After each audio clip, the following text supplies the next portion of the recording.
Hello everybody and welcome to this week's Your Manchester. I'm on my own tonight everybody because our Shell's very busy in preparation for our forthcoming shows and she's on her own next week as well because I'm going to do a bit of skiing.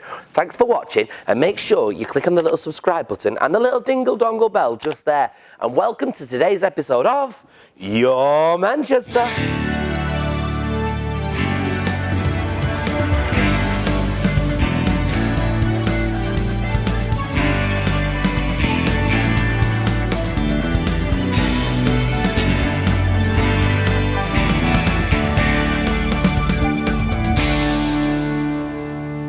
Well everybody, like I say, we've got a jam-packed show for you, but first of all, I want to know what's going on that television over there. So let's head over to our gorgeous Hayley. Hi, I'm Hayley and let's talk On the Box. Richard Gere is starring in a new BBC Two drama, Mother, Father, Son, which looks absolutely brilliant. Now, as we're filming this in the run-up to International Women's Day, I'd like to draw your attention to this little badge that I'm wearing. It says 50-50 equal representation of actresses. It is an industry-wide campaign aiming for equal representation by 2020. Currently, there are 2 or 3 male roles for every 1 female role. This campaign doesn't stop at performers though, it also includes creatives behind the scenes as well.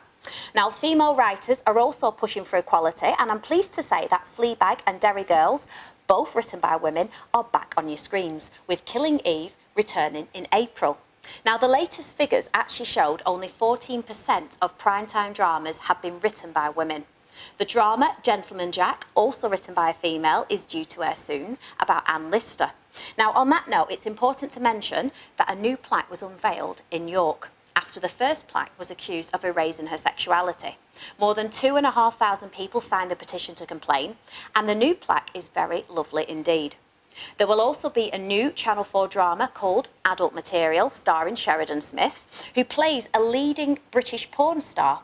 And it actually promises to look at how porn's influence on mainstream culture has affected society's ideas of consent. Now, one of the most exciting films on Netflix at the moment is Roma, which won Oscars, including becoming the first Mexican entry to win Best Foreign Language Film. It also became the first foreign language film to win an Oscar for Best Director. And it's set in 1970 and 1971. And it follows the life of a living housekeeper of middle-class family. Now, the film also won the Golden Lion at Venice International Film Festival, so I would definitely give this a watch. Now, moving over to something a little bit more serious, because you know I like to do this sort of thing every now and then, and I think it's quite important. The BBC Three documentary, Abused by My Girlfriend, caught my eye. I won't lie, it's a hard watch, but I think it's absolutely necessary that a documentary of this ilk has been broadcast. Do catch up on it because it tells you the remarkable story of Alex, who survived an abusive relationship with his girlfriend Jordan. Now, as we know, abusive relationships, that's both physical and emotional, are sadly very commonplace. It's on average 1 in 3 women and 1 in 9 men who have been affected. Years ago, I was one of those stats myself, and I often talk about it publicly as I want anyone who may be going through this currently to know that they're not alone at all. Now, the Greater Manchester Domestic Abuse Helpline is 0161 636 7525. The national helpline is 0808 2000 247. The website I would like to point you to is endthefear.co.uk. Please know you're not alone. That's all from me, and I'll catch you next time. Bye. Well, we're joined by our guest today, everybody. This is our lovely Linda. She's all the way from a charity called Moodswings. Welcome. Thank you. It's amazing what you do. I have to say, I've been looking into it in depth and it is amazing. But perhaps you should explain to everybody else exactly what Moodswings is. Right, well, Moodswings was set up 20 years ago this month, actually, and we work with people with all manner of mental health problems, particularly severe enduring mental health problems like mood disorders, hence the name Moodswings, people who are psychotic, but also people who've got depression and particularly anxiety, which is a real problem for people. And how do you go about helping them? We support them to get better, and that's the key. We want people to make a good recovery, and we think that anybody can recover from mental health problems if they've got the right things in place. When you say recover, do you mean that they can get rid of their Not issues? necessarily. Recovery doesn't necessarily mean cure, but managing the problems, making sure they don't stop you doing what you want to do every day. Because if you're living the life you want to live, it doesn't matter if you've still got the symptoms, as long as you're living the perfect life. No one has a perfect life, but as close as we can get. So what would you say then to somebody that's watching this who suffers from anxiety? What would you say the first step for them would be in recovery? Well, the first thing to do would be to see the GP if you're worried about somebody. But if you want to try and help yourself, then we say that the 3 most important things for anxiety are getting out and about a bit, going out of the house, getting a bit of exercise. You don't have to join a gym, just get some movement and some fresh air. Yeah.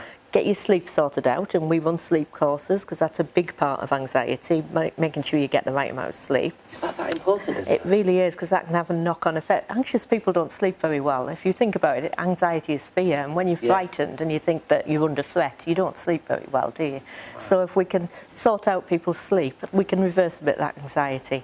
And also eat little and often, because that keeps our blood sugar levels up and makes sure we're not quite as susceptible to the symptoms. Wow, there's all these things that people might not necessarily know about. But and they can help themselves by doing themselves. that kind of thing. Yeah. Now you're setting something up, aren't you? You're about to open something quite special, aren't you? Well, we've got a new project coming up, which will be a community cafe and a community hub, and we started building on Monday this week, so that's quite exciting for us and a little bit scary, but we're going to open in the summer, and anybody will be welcome to that for a cup of tea and maybe some soup or a sandwich, and just meet people. And if you do need some support and someone to talk to, there'll be people there, but it will also just be a normal working cafe. And I suppose that'll work really well as a community eventually, won't it? For people that are suffering with these problems, they'll be able to come together and share, I suppose, won't they? That's exactly the idea, yes, because we know that anxiety and depression are made much worse and are much more likely to impact on people if they're isolated and they're not part of a community. So trying to build a community in our local area, which is very urban, is really important to us. There's so much, from what I read, that you're doing so much, you're raising so much money, you're doing this, you're doing that. What would you say is the most important thing from your charity that your charity delivers? Well, of course we raise money in order to keep going and provide the services, but the most important thing we do is provide those services to people who need us. And we provide one-to-one support, which is all around setting goals and helping people to reach those goals.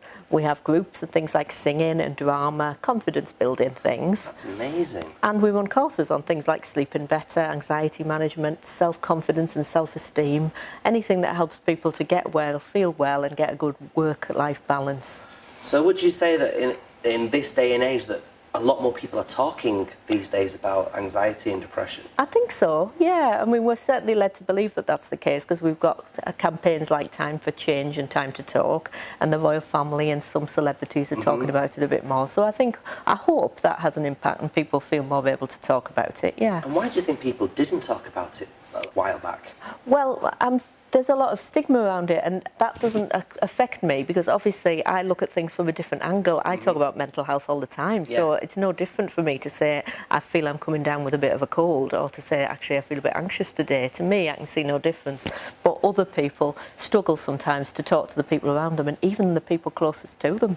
Because they feel embarrassed about it sometimes, don't they? Embarrassed, or sometimes they don't want to worry the people they live with. They don't want to put an extra burden on them. But I think the more we talk about it and normalise it and realise that everybody's got mental health problems, it's just about how well we're managing it at the moment, then it isn't such a big thing. So where do people go if they want to become part of the Moodswings community?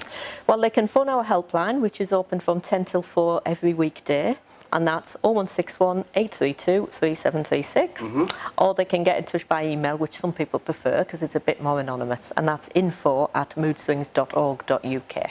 It's absolutely fantastic. Thank you so much for your time and coming in. Thanks for inviting me in. It's lovely. It's amazing. It's absolutely wonderful. One person from our team that loves to be out and about is our Titters. And he's bringing you now the second part of his Walkabout series. Have a look at this. Bing bong! Welcome back to part 2 of Titters Around Silverdale. For those of you who have travelled by Northern Rail, welcome to the village of Silverdale.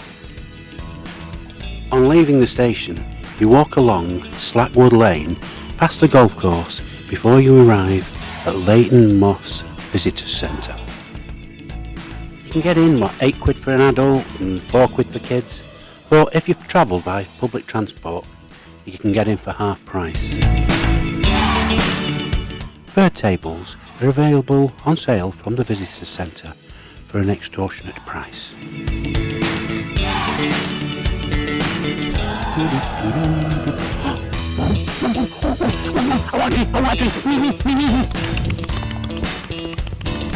Having spent a while just watching the lambs springing around in the field, it was time to continue and have a little walk across the lots.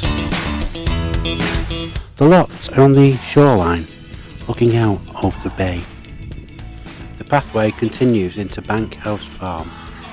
Along the way you can see, just on the shoreline, like this little cave just snuck away at the cove. Having left shoreline, we can walk up Cove Lane. One of these houses along here was once the house of Victoria Wood and Geoffrey Durham before they moved down to London. And to finish my walk, I return to the village, where we see the Royal, we see the Millennium Clock, Burrows, the butchers, and a very active village centre. A gentle place where, well, it still has its connections with the good people of Salford, who were evacuated during World War II. Well, wasn't that lovely to find out what he does when he goes walking around, trekking around, or as I call it, cruising. Anyway, that's it for this week's programme, everybody. I hope you all subscribe. Now, if you haven't, it's dead simple. There's a little red box that says subscribe. There's a little bell next to it. Click on that. Keep it going. Keep us going here on Manchester's #1 wonderful regional little YouTube channel. That is, of course, Your Manchester. Ta-ra!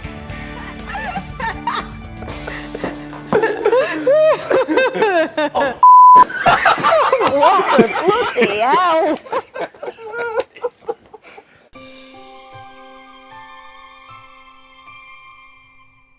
Just going to take this opportunity to tell you all about our live show coming here at On Bar, Manchester, on the 4th of the 4th. We have got special guests from Queer as Folk, that's Adam Zane, all the way from Brookside, the gorgeous Sue Jenkins, all the way from Ackley Bridge, our guest announcer will be Sam Retford, and of course from Benidorm we've got Hannah Hobley and a fantastic guest as well. We've also got our gorgeous, very silent man all the way from Greenwich Street. His name is Adam Blease, and I do believe our Hayley's got somebody all the way from Corrie as well.